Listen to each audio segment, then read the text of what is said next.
بسم اللہ الرحمن الرحیم۔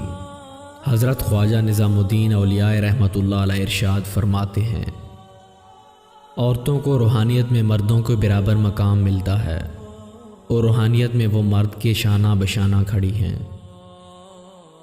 ہر وہ کام جو تم مخلوق کو خوش کرنے اور ان سے داد وصول کرنے کے لیے کرتے ہو فضول ہے۔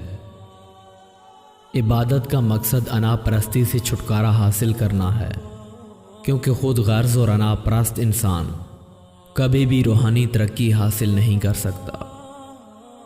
ہر کسی کی بھلائی کی دعا کیا کرو اور اس میں ذات پاک اور اچھے برے کا فرق کبھی مت رکھو۔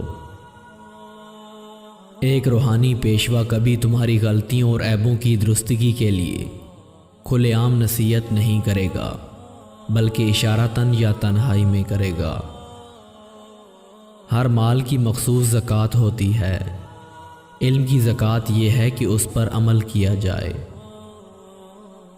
دوسروں کے برے راز عیاں کرنے سے بہتر یہ ہے کہ تم ان کے راز چھپاؤ تاکہ اللہ تمہارے رازوں پر پردہ فرمائے۔ جو مؤذب بن کر خدمت کرتا ہے ہمیشہ وہی استاد بنتا ہے۔ ہمیشہ رہنے والی عزت چاہیے تو اپنے معاملات اور فیصلوں میں ایمانداری کو لازم جانو۔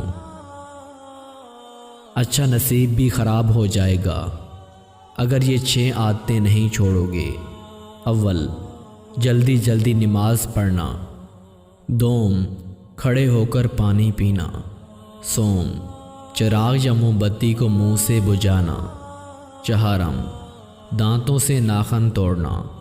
پنجم، نماز فجر کے بعد فوراً سو جانا۔ ہشتم، آستین دامن سے منہ پونچھنا۔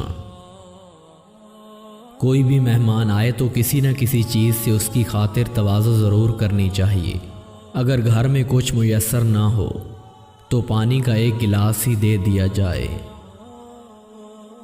اپنی ذات کو دوسروں سے حقیر جاننا اور اپنے نفس سے لڑنا 70 سال کی عبادت سے افضل ہے۔